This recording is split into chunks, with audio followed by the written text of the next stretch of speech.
Maka orang yang sudah mengerti hakikat, jika ada orang bersyariat sholat 1000 rakaat, dia cukup 2 rakaat, itu udah sama. Kalau orang bersyariat belum mengerti ilmu yakin, dia sholatnya baru by pahala. Kalau ada pahala dia sholat, kalau nggak ada pahala dia nggak sholat. Kalau orang mengerti hakikat, dia sudah tahu bahwa sholat itu jangan harap pahala, tapi ada sesuatu di belakang itu. Inilah yang disebut oleh Nabi, orang alim tidur lebih ditakuti oleh setan daripada orang yang itu, maksudnya yang punya ilmu hakikat. Kalau ilmu yang zahir-zahir mah biasa. Lalu apa beda hakikat dengan ma'rifat? Hakikat itu masih bisa luntur, hakikat itu masih bisa salah. Yakinan kita kadang-kadang belum tepat. Dari mana kita tahu? Yang paling banyak dapat ilmu hakikat waktu di surga itu malaikat namanya Azazil. Tetap saja tergelincir, dipecat dari malaikat namanya iblis. Iblis itu ahli hakikat. Dengan ilmu hakikatlah dia menyesatkan orang-orang ahli zikir yang tidak berguru. Pernah berguru terus ninggalin gurunya, pernah bermajelis lalu keluar dari majelis. Orang-orang begini dicaplok sama iblis. Apa kata iblis? Zikir kamu keren ya, karena zikir kamu banyak orang sembuh nih. Kamu sebenarnya mursyid yang lebih sakti daripada guru. Mulai terbersih. Kita lebih sakti dari guru. Tuh, kena tuh dah. Pernah nggak lihat ada orang begitu? Ya, murid kiai besar buat tarekat baru. Ini nasib dia ini. Keluar dia dari halaqah. Karena terbersit dalam hatinya, dia lebih sakti dari gurunya. Dia nggak sadar gurunya sedang pura-pura nggak bisa. Ngetes dia aja. Guru pura-pura nggak bisa ngeruqyah, nggak bisa. Oh, saya nggak bisa doain air, pura-pura aja. Bukan berarti dia nggak bisa. Dia nguji antum itu. Merasa sakti nggak melebihi guru. Banyak yang terpedaya di sini.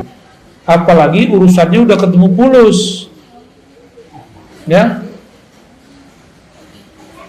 Apalagi urusannya udah ketemu pengikut. Orang merasa pengikut itu aset dia. Waduh, gawat. Banyak orang tergelincir pada bab ini. Banyak. Oleh karena itu, orang sudah bertarekat dapat hakikat, masih bisa tergelincir. Contohnya Barsisah. Contohnya Musailamah Al-Kazzab.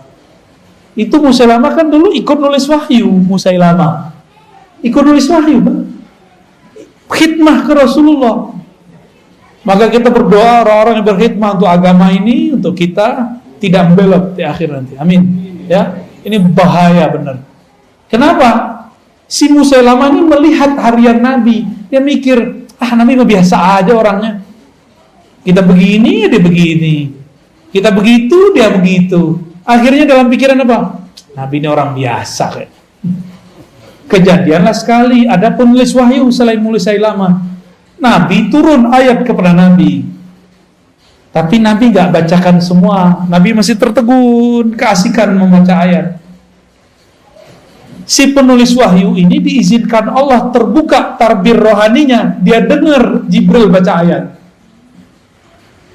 Surat Al-Mu'minun itu tentang penciptaan alam, penciptaan tubuh kita. Fatabarakallahu ahsanul khaliqin. Dengar dia. Terus dia konfirmasi ke Nabi, ya Rasulullah, lanjutan ayatnya ini bukan? Saya barusan dengar ada Jibril baca. Kata Nabi, benar. Dalam hati terbersit sama dia, gini doang ilmu guru gua. Gini doang makomnya Rasul, saya juga bisa. Maka orang ini jadi nabi palsu. Kalau murid jadi mursyid palsu, buat tarekat palsu, karena dia merasa dia bisa mengakses apa yang diakses gurunya. Dia kira gurunya cetek, ya.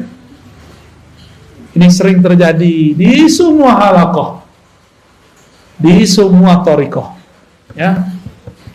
Maka untuk selamat hanya satu bab, harus masuk pintu ma'rifatullah. Apa itu ma'rifatullah? Disebut ma'rifatul Muhammadiyah, mengenal hakikat Nabi Muhammad sallallahu alaihi. Dalilnya apa? Qul in kuntum tuhibbunallah fattabi'uni. Katakan jika engkau cinta Allah maka ikuti aku sang Muhammad. Maka dia harus ikut ma'rifat Nabi Muhammad sallallahu alaihi wasallam. Nabi ketika sholatnya banyak, beliau gak bilang supaya kalian selamat. Nabi bilang, aku ingin bersyukur kepada Allah. Nabi ketika dapat wahyu gak bilang, gua doang yang bisa dengar, lu gak gitu. Kalian gak bisa. Gak ada Nabi kesombongan begitu, gak ada. Nabi selalu merendahkan hatinya di hadapan Allah dan para sahabatnya. Yang dimaksud al-haqiqah al-Muhammadiyah, itulah kemurnian akhlak Nabi Muhammad sallallahu alaihi wasallam, yang berakhlak dalam hakikatnya, dalam bertorikotnya, dalam bersyariatnya, itulah yang dapat ma'rifat. Dan tidak sedikit kita dengar ada orang ketemu orang, semakin tinggi teori ma'rifatnya semakin sombong. Apa itu? Ngeremehin orang, berarti dia sombong gak? Gak level, nah, gitu kan? Kajian kulit tuh gak penting. Nih kajian hakiki nih, kajian hakikat nih, kalian gak tahu. Ngomong begitu tuh sombong namanya. Sedangkan Rasulullah mengajarkan tidak boleh sombong.